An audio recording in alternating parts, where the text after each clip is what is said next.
about you? Go Bears game?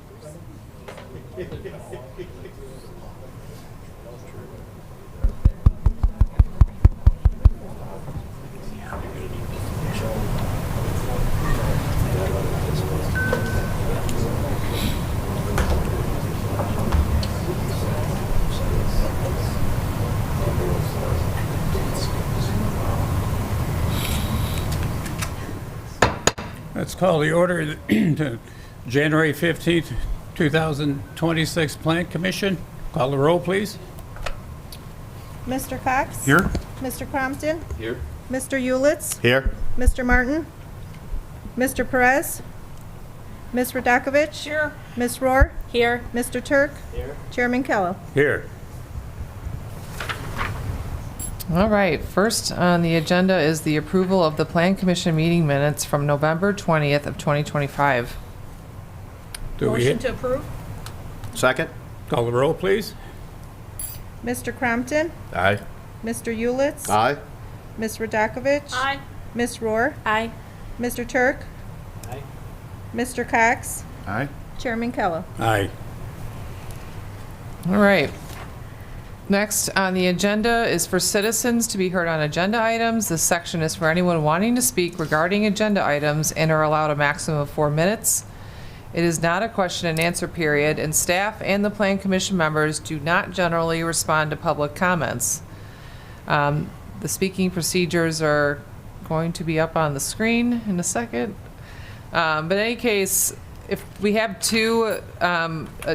we have a couple agenda items, 2 of which are public hearings, PUD 1 2026 and P1 2026. If you are here for any of those 2 agenda items, those are also public hearings, so you are welcome to speak during the time when those agenda items are called, and your testimony will be entered into the record.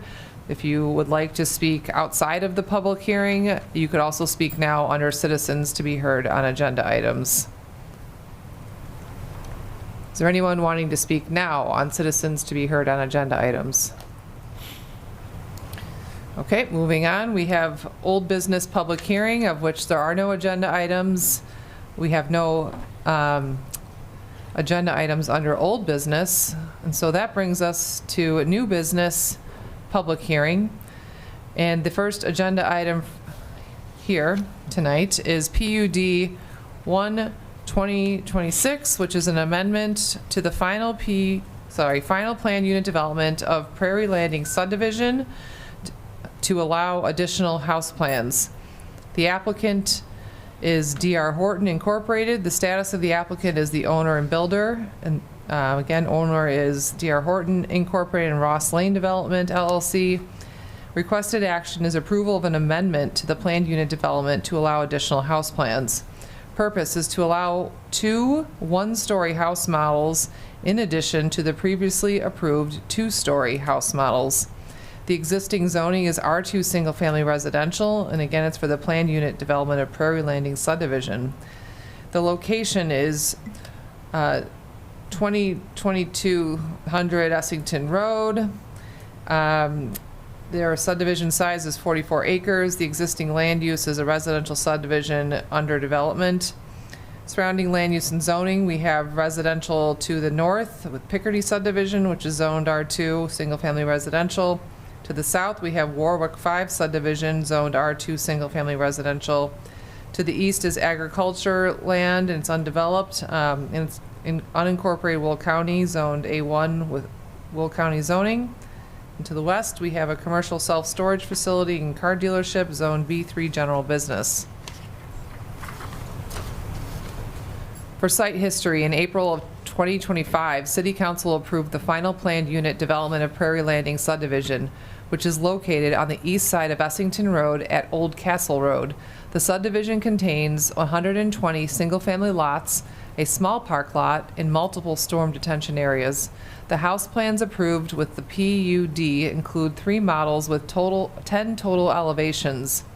All models are 2-story houses with living areas between 2,000 and 2,600 square feet.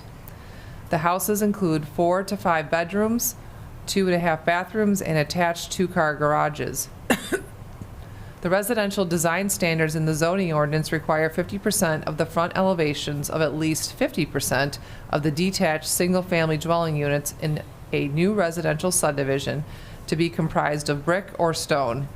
As part of the PUD request, the petitioner received approval of a variation from this requirement to allow 25% of the front elevations of 100% of the dwelling units to be brick or stone. The approved two-story house plans include between 25 and 41% brick or stone on their front elevations. Prairie Landing subdivision is currently under development and home construction began in November of 2025. For special information, the petitioner, D.R. Horton Incorporated, is requesting to add 2 additional house models to the set of approved house plans for the Prairie Landing planned unit development. Both models are 1-story and have the same architectural style and roof pitch as the approved plans for the 2-story models. Each model has 4 possible elevations, all of which meet or exceed the requirement of 25% brick or stone on the front facade. One model has around 1,700 square feet of living area and contains 4 bedrooms, while the second model has 1,500 square feet of living area and contains 3 bedrooms. Both models include attached 2-car garages. The petitioner is required to amend the planned unit development to add these additional models because they differ in the number of stories from the approved house plans. The petitioner requests this amendment due to market interest for the size and style of home. This request does not change any other characteristic of the planned unit development, such as number of lots, lot size, or overall site layout.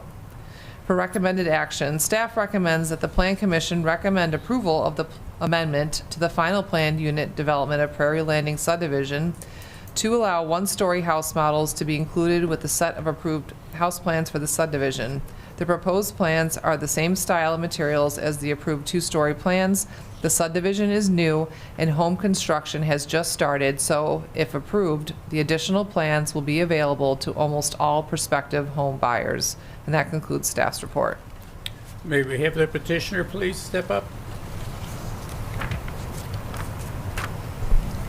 Do you solemnly swear to tell the truth, the whole truth, and nothing but the truth? I do. State your name, please. Good afternoon, Mr. Chairman, members of the commission. My name is Steve Bauer. I'm an attorney and entitlements manager with D.R. Horton Inc. Midwest. As Ms. Bernard indicated, D.R. Horton Inc. Midwest is an owner in part and a home builder in whole at Prairie Landing.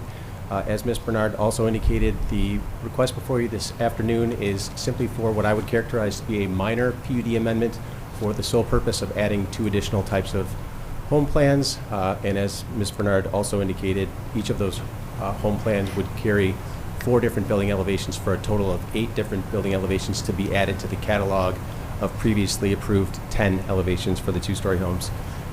I don't want to be redundant, but I'm happy to answer any questions you may have. I just want to mention one thing with respect to similarity of the homes proposed by comparison to the homes previously approved. The previously approved homes from a street and scale perspective had a width of between 34 feet and 39 feet. These proposed homes have a width, again, from a street wall perspective of 35 feet to 39 feet. So the proposed homes fall within the same range of width, and so from a street scale perspective, as motorists or pedestrians are passing by, there will be virtually no difference in the appearance of these homes from a scale perspective by comparison to the approved 2-story homes.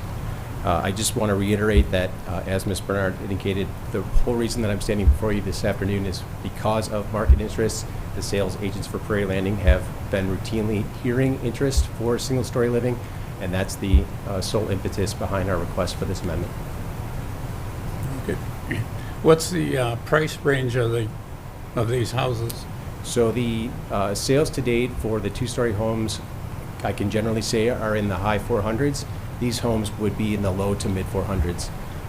Despite being a ranch home, there's significant inefficiencies in a ranch home, in that despite being smaller, they are deeper, which then results in increased construction costs in the way of larger foundations and then deeper overall depths of the homes. So just for sake of reference, the 2-story homes are generally in the range of 41 to 48 feet deep.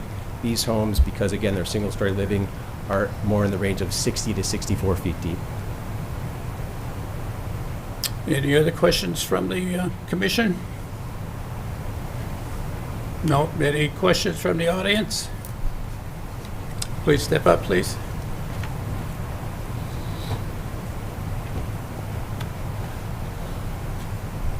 Do you solemnly swear to tell the truth, the whole truth, and nothing but the truth? Yes, sir, I do. State your name, please. I'm Robert Jacobus. I live in the South Warwick subdivision, right behind this progress. They're great. They're doing good back there. You know, we got a lagoon back there, no flooding coming our way and stuff. It's going on, and they're working on the Picardy side. But I was just, I came here because these prices were set in the mid 400s to mid 500. I'm looking for the appreciation I'm going to get out of my house. Now they're coming in with something else that's going to be $50,000 cheaper. Is this what's going to happen? Is this going to be the price, or are they going to lower them down? What's going on here? I'm not much in favor of government anymore, you know. They're doing, I don't want any tricks going on me. I want my money to go to the best. That's my question here. Yeah, go ahead. Go ahead. I'm sorry. So respectfully, I don't actually recall having made a representation as to price point being into the mid We were at the 500s. firehouse. It was for the neighbors. You had a separate meeting. at the Neighborhood, firehouse. neighborhood meeting. Yes. Yeah. So again, I don't actually recall that, but obviously price point is driven by market. D.R. Horton, as you can imagine, is a for-profit enterprise, so obviously we would like to drive pricing as high as possible. We're also, of course, balancing attainability for home buyers, so you know there's a continuous balancing act. These homes obviously are intended to be smaller and attract, for example, The people that people who can't want to afford age the in big ones. people who want to age in place because they're single-story living. So you know, naturally, because they're smaller, they need to be priced lower to have market segmentation. All right, now, we're going to be at 400. We aren't going to come down more. With the 8 models and stuff, we're going to be at 400 and up from there. I think I'll be out of a job if we're under 400. Okay. All right, no, this is what I wanted to hear. Sure. Thank you. Thanks for your time. Thank you, guys. You're Sorry. welcome. Do you solemnly swear to tell the truth, the whole truth, and nothing but the truth? Yes, State your name, please. Maria Lev. And I am from Picardy subdivision. Is the microphone on? It's kind of hard to hear. And it's always like this. Leach started with expensive houses, and then he moved to smaller.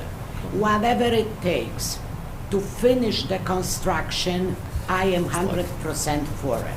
If this house's 2-story doesn't sell, if I was on the market buying the house now when I'm 67, I would want a ranch. And if that makes them sell the houses and get them out of our area with the noise and everything, why not approve it? Because there is noise like everybody else. And our houses sell between 350 and 400. Warwick sells much less than that. So why would we scream about anything? We've got still single-family home. I just hope he doesn't next ask to change the zoning for townhouses. Long as those are single-family home, let them finish it, what they started. And I have one question, because I call it ditch, but everybody calls the nice water retention. And if the water retention should be water or no water, we have the water constantly there. Does that change the name to being a pond? That's my only question. Steve, do you know if it's a wet bottom or dry bottom? If not, Kyle or Helen? Because we have water, we have a lot of water, less water, but there is constantly more water. So just to be very clear, this is behind your home. Yeah, is this a pond or there is a beach? Okay. So, for the benefit of the commission, to the extent that you didn't understand, Ms. Leck is asking specifically about the basin that's directly south of her home. She lives in Picardy. as I stand before you, I cannot say definitively, but I believe all of the basins in Prairie Landing were designed to be dry bottom basins, so they will experience water during periods of heavy rain, such as we had, what was that, late last week? But once the water drains, based on a volume discharge basis, they will be dry. Because since they did it, me and Sarah, that's to our yard, we never see it empty. There is always a water there, more or less. The big one next behind the dealership, the big one was dry out the last time that I look at it. The one behind the storage, it had a lot of water, and me and her, we still have water. Only the big one that was supposed to be the savior, it was completely dry. Sure. So the best I can say for now to Ms. Luck and to the commission is that I don't know enough about the engineering as I stand before you to be able to definitively answer a question. I'm happy to consult with our engineer as well as with the developer of Prairie Landing. I'm not Gain some complaining. clarification. I just want to understand that ditch, pond, water retention, what's the difference between that? Well, I mean, the difference. That's my subject. Understood. I mean, obviously the difference is whether the retention basin is retaining water or instead just detaining water. Again, I can't answer that as I stand before you now, but I'm happy to get back in touch with Ms. Legg. We communicate regularly, and I think most importantly is she's indicating there are no flooding concerns. Because they did make those water drainage next to my yard, so I don't flood or anything. That's why I'm all for it. Let them build it, finish it, out of our area, peace and quiet again. Thank you. Any other comments? No. Please step up. Do you solemnly swear to tell the truth, the whole truth, and nothing but the truth? Yes, State your name, please. Sarah Rojas. I live off Vinny Ridge. I back up to the retention ditch, and it's constantly water. I have 3 small children, and you guys said there was going to be a berm, but it's basically my property line and then downhill into the water. So I would like to know if it's going to be constantly water, or should I put up a fence, or... That's my question. That's it. Thank you.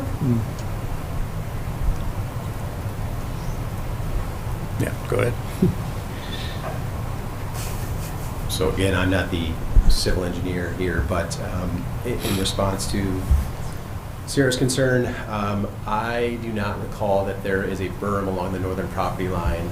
The elevation of Picardy is at the rear lot line of the Picardy lots that abut Prairie Landing is at a higher elevation than Prairie Landing at that point of contiguity. But I don't recall that there was a berm. Needless to say that we're obligated to comply with the engineering plan that was approved. So in the event that there was a berm identified and depicted on the engineering plans, we would have to construct it. I don't know what more to say about your question concerning Well, detention. is it gonna dry out? Because you dug it in like September. It's been water since September. It has never dried out, not one time since September. So I have a pond in my backyard, and I have 3 small kids. I hear what you're saying, but unfortunately, I'm. I know you don't know the incapable of information, but answering. they promised me that it would be a dry retention ditch. And I think the big one over by you guys has been water too the whole time, right? No, actually, all the No. water's at the back of the field, away from the retention and the detention up front by Darcy. Yeah, you It's dry all the out. way Oh, in the yours back. is dried out. No, ours has been water the whole time. And I think maybe mine's the lowest point of the field, because I remember when you started the construction, you did say I'm at the lowest point of the field. But it is my property line, and then it just goes straight downhill. Ours has gotten better too. I just want to make everyone aware that you're not being picked up on the mic if you're Can you hear sitting me? down. It's fine, I'm So sorry. if you have questions, this is the public hearing. It's your time to come up to the microphone. Okay. So what I can say to reiterate is just as I said for Ms. Leck, I'm happy to respond to the questions and concerns that have been raised and be in direct contact with these residents. that's about the best that I can do at this time regarding engineering-related matters. Okay. Yes, come on up.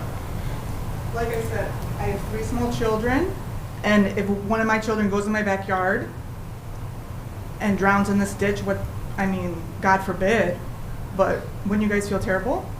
Because it's a pond in my backyard. And you guys said it was gonna be dry retention, and it's not. Understood. Okay, thank you. No other questions? Are we going to approve the plan also? Is that a separate? It's listed as an This subdivision's been attachment. approved, and, I mean, they're already in construction, so the matter before you tonight is an amendment to the PUD to consider 2 house models. All right. So motion's in order for PUD? Just want to make sure there's anyone else here to speak. Sir, come on up. Yes. We can't hear you. Okay. That's okay. Gotta do this. No, you're fine. No, since the retention has gotten better, the 2 detentions are full down at the other end, one at Darcy and one great big one. It's got water in it all the time, but we've got water back by us, and it's been a problem since I've been there. I built the house there. It was a problem, but it has gotten better. All right, I don't know if it's pushing your way or something, but it's gotten better, for us. But it's the retention and detention, they do work. They're getting better. Thank you. Thank you.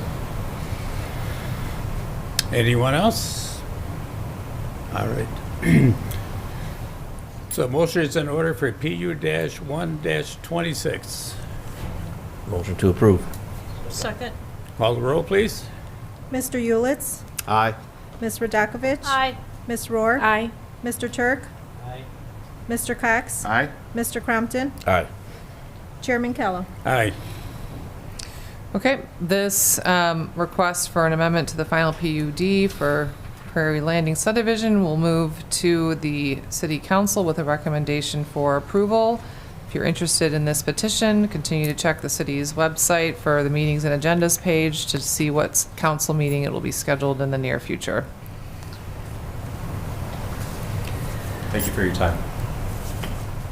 All right, next on the agenda is case number P126, preliminary plat of Center Point Intermodal Center at Joliet, Phase 28, a minor subdivision.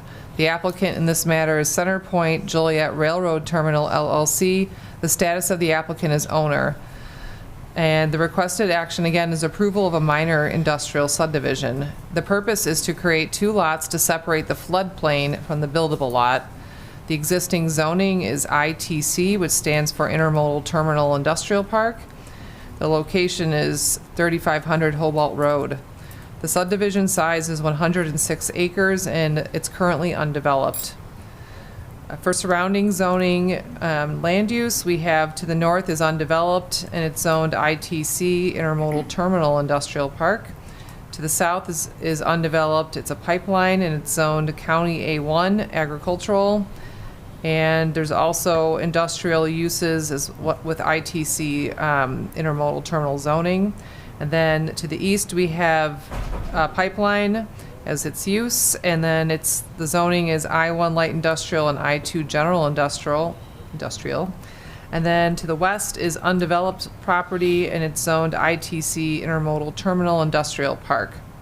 For site history, the subject site is an existing recorded lot, which is lot 33 in block 4, within the Center Point Intermodal Center at Joliet Phase 27, which was approved and recorded in January of 2024.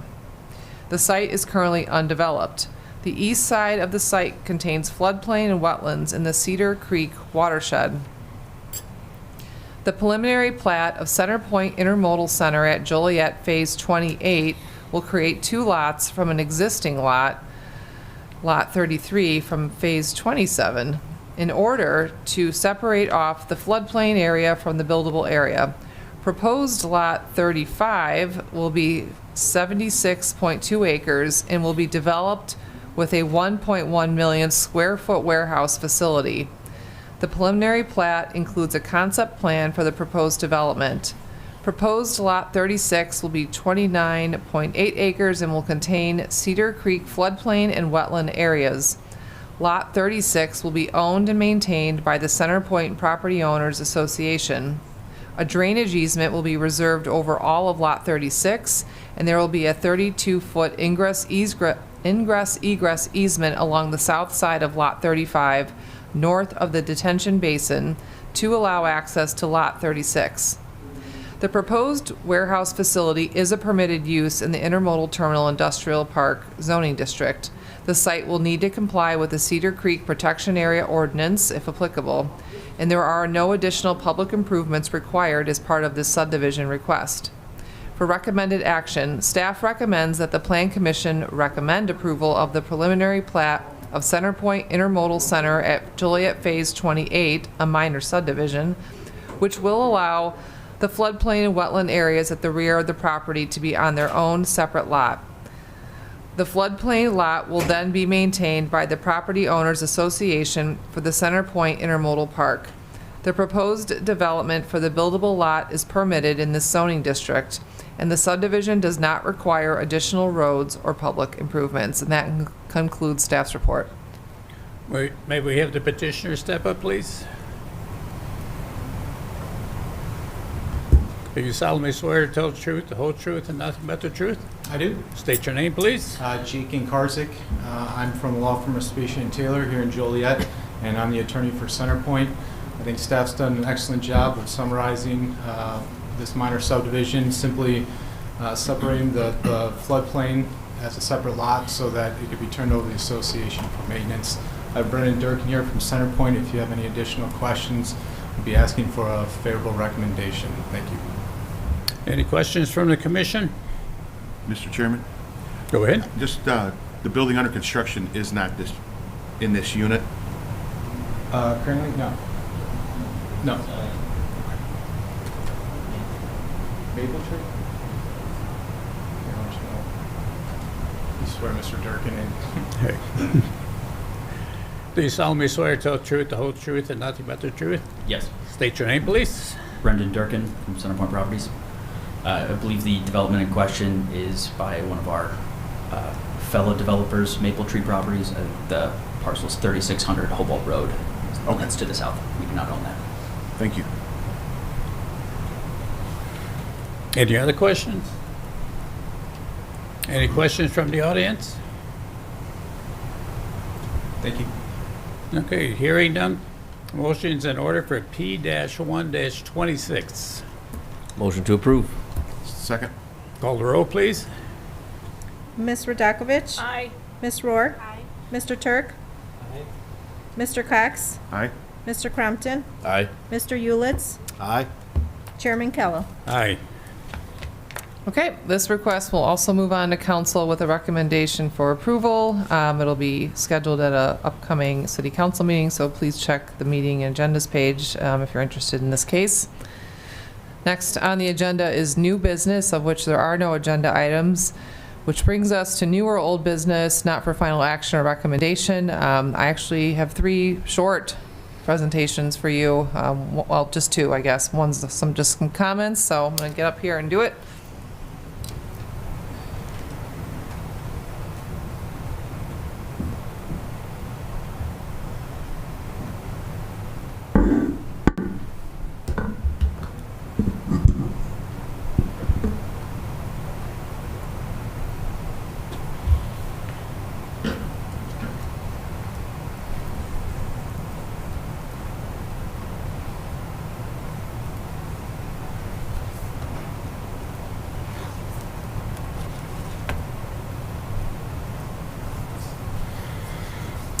All right, first is status update on the Joliet Comprehensive Plan. As you know, we are doing a comprehensive plan, which is the first time we've done a comprehensive plan in over 50 years. We'll skip over that. So again, this is gonna serve as a guiding document to set out the long-term vision for policy and land use in Joliet, and will guide how we grow, invest, and connect over the next generation. I always like to start out by talking about the 6 overall project goals. The first is to chart a vision for Joliet's future, and the second is to respond to change and plan for opportunity. Third goal, create a unified citywide framework. 4, strengthen regional and local collaboration. And 5, focus on implementation. And finally, 6, empower local leadership, so not just our council or city staff, but also our community leaders with tools, data, and policy direction to champion meaningful and lasting improvements. This is our timeline of where we are at in the process. We are about halfway through. We started over a year ago with internally focused, so it was staff and our consultant gathering data, reviewing past plans, and then we moved into a more public-facing way towards the end of phase 1. We had our advisory committee appointed, and then in the summer we really started to work with the community to understand what were the priorities. So we did our community survey workshop, and the resultant deliverable of that phase is a goals and objectives document, which I'll talk about in a minute. And so now we're in phase 3. So here we are in January. So right now we're starting to think about what are the recommendations that will emanate from this plan. If you haven't looked at this already, this is one of the products or deliverables that have been produced so far out of this process. So this is the existing conditions report. It's around 140 pages. It's on the city's project. It's on the project webpage on the city's website. I encourage you to look at it. It gives a good snapshot of where the city has been and where it's at right now. And then just to sum up, we have we've done a lot of community engagement, and it's continuing to be ongoing. It'll end when this project gets adopted, and it'll keep going in other ways after that. But in summary, we have had focus group interviews. We have had one-on-one council conversations. We did a community survey, which we had over 2,000 respondents to.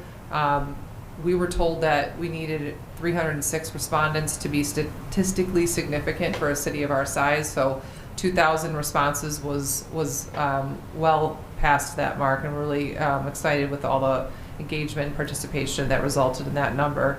We also had a public workshop that happened on September 17th. I know many of you that I'm looking at right now were at that. So again, thanks for coming to that and bringing people with you.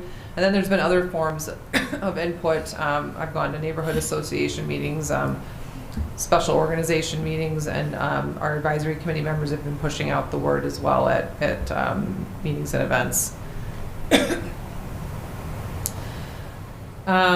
I did want to just go over quickly what we've heard from the community engagement so far. So we know that there is a lot of pride in Joliet, and that's really come out through all of our efforts to date. Pride in our neighborhoods. There's a desire to preserve local character, a desire for equitable investment in a connected city that works for everyone. In the realm of living in Joliet, we've heard a desire for affordable, well-maintained homes, more housing options, and safer, better connected neighborhoods. In the realm of working in Joliet, we have heard that there is frustration with warehouse dependence and support for job diversity, small business growth, and training programs. Under quality of life, there has been an emphasis on improving safety, cleanliness, and access to everyday community services and amenities, including retail and dining. In getting around Joliet, there's concerns about congestion and safety, call for safer sidewalks, and better east-west connections and improved transit. For parks, nature, and sustainability, a desire for cleaner, better maintained parks, more family-friendly amenities, and expanded trails and greenways to connect neighborhoods. There's also concerns about air quality, truck traffic, flooding, and brownfields. So, this is the community engagement is what we heard, and then that information of what we've heard coupled with data, information out that's been documented in our existing conditions report, all that information together has resulted in vision, goals, and objectives.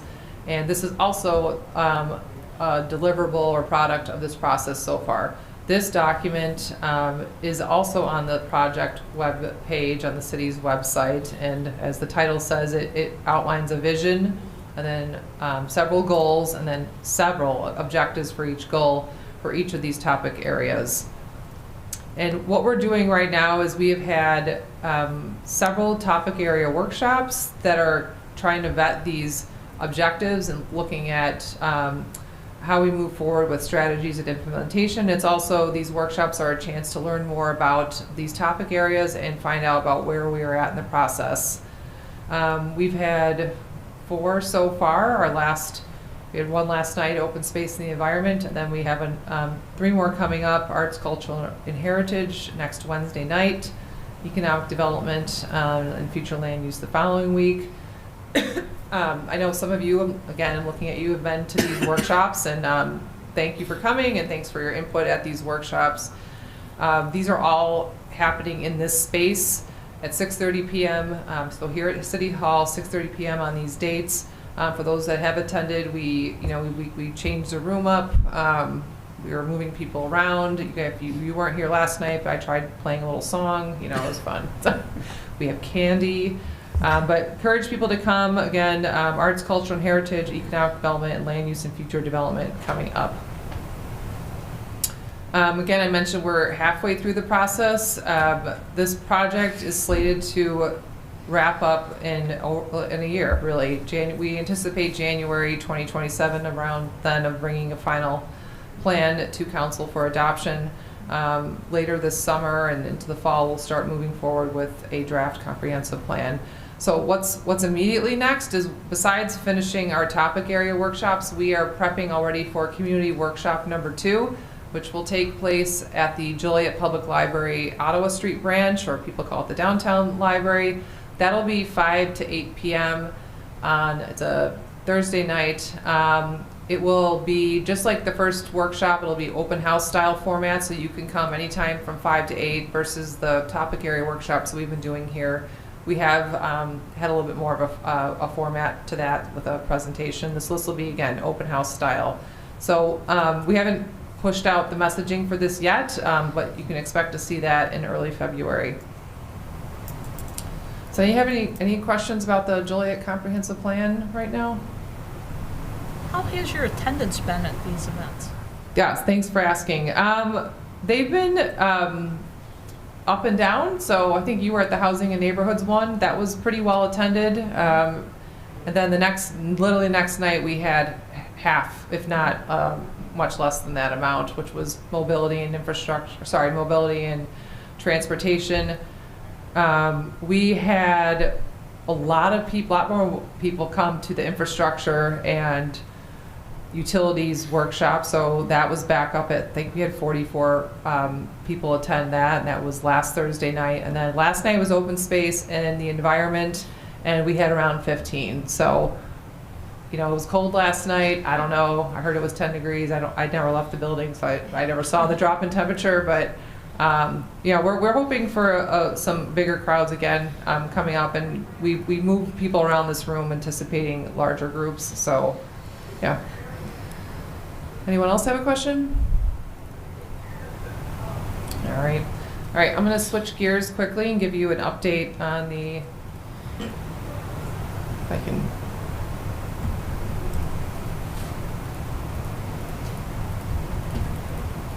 There we go.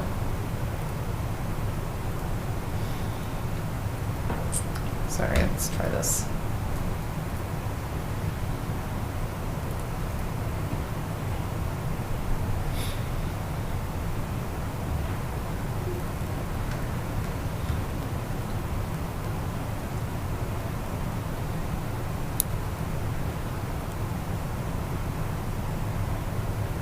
Okay, this is the Interstate 80 Des Plaines River Bridge Community Plan. We didn't have a meeting last month. I would have given this update then.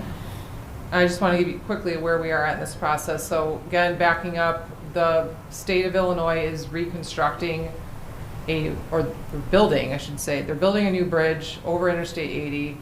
This shows the alignment of that bridge. After they complete this construction project, they will start dismantling the existing I-80 bridge. This for those two reasons, this project has resulted in 72 households that have been displaced and then the acquisition of 106 parcels. In recognition of the impacts that this project has had and will continue to have on the people who are living in this area, the state of Illinois has committed monies to do a community plan and then further commitments for $3.5 million for physical aesthetic improvements and enhancements to this area. And this is the target area that the state of Illinois set, which is shown in the red.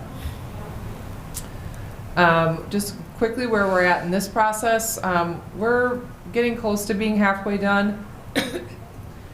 We've had 2 community meetings. The first one was in July. It was in person. It was held at All Nations Church of God. It was the night of the big hot dog drop at the Slammers Stadium. So we were happy with our attendance with that as a competing thing going on. And then we did an online virtual meeting on November 13th. So that was community meeting number 2, and I'm going to show you some of the things that were discussed at that meeting. At that point, we had heard what the community had been interested in, and we moved forward with showing them some concepts of what these improvements would look like. And then as you can see, we have some ways to go, so we'll be doing cost estimates and implementation plan, and then there'll be final recommendations, and then a final community plan. So some of the components of what this process is moving forward with is greater recognition of the area's history. So this has always been talked about, doing more historical signage. So that was something that was discussed in more detail, and we asked for preferences on design. There's been a desire for more traffic calming. So City of Joliet engineering staff has already done a traffic study to better understand issues and needs. And where we did the study is Water Street. So that's the main thoroughfare through this neighborhood. So we have done a traffic study, and then we're working with our consultants, which is CDM Smith, to better vet some recommendations around that. And then the biggest thing that the community has been giving feedback on is a shared use path. So there has been 3 alignments that we were considered. One would run right up at, like, bringing you at eye level with the canal, and then another last option would be something that would take you on the city streets.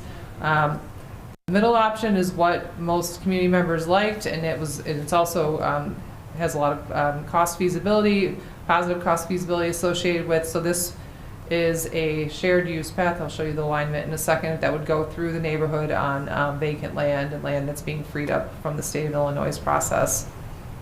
The other things we heard again was the desire for safety and lighting and more community spaces in this area, which would be funded with the path and with the $3.5 million. So I just wanted to show you some of the shared use path alignment and then some of the concepts. For those who aren't familiar, this is the existing Reverend Varnado Park. It's at the corner of Water Street and McDonough. So this, again, corner of Water Street and McDonough, and the other side of it's the canal, so you can see maybe the ball field up there.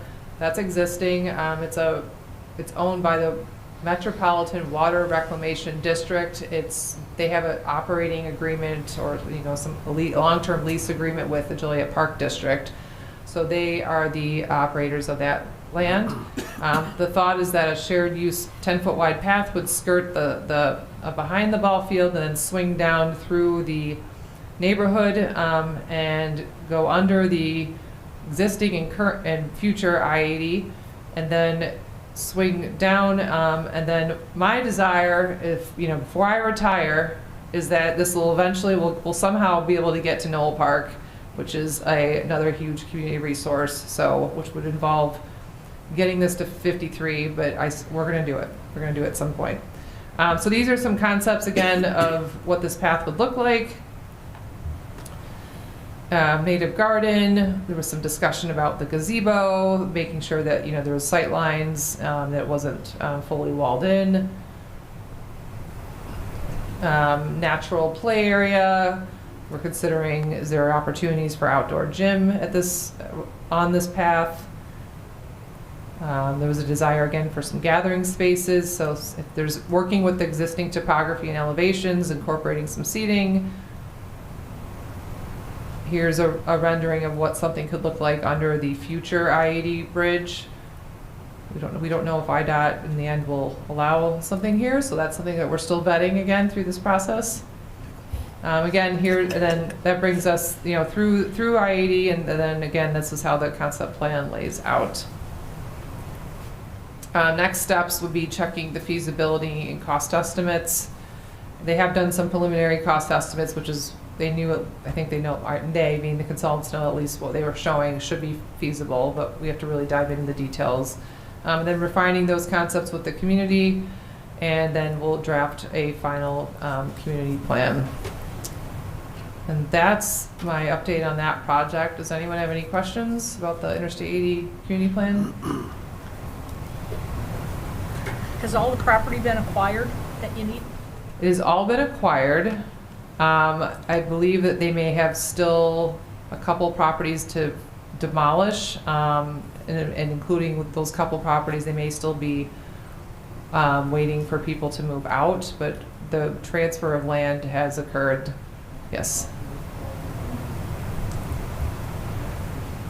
Okay, and then my last update for you all is we did get funds to do a update of zoning in the downtown through the Regional Transportation Authority. I've mentioned this before, so this is building off of the Downtown Joliet Equitable Transit-Oriented Development Plan. So that project is kicking off. We're meeting with the consultant that was procured by the Regional Transportation Authority at the end of January. So I expect to be able to give you guys more updates of that project as after our meeting at the end of this month. So February, I should have something more to say about timeline, what that will look like, when we expect that to be completed.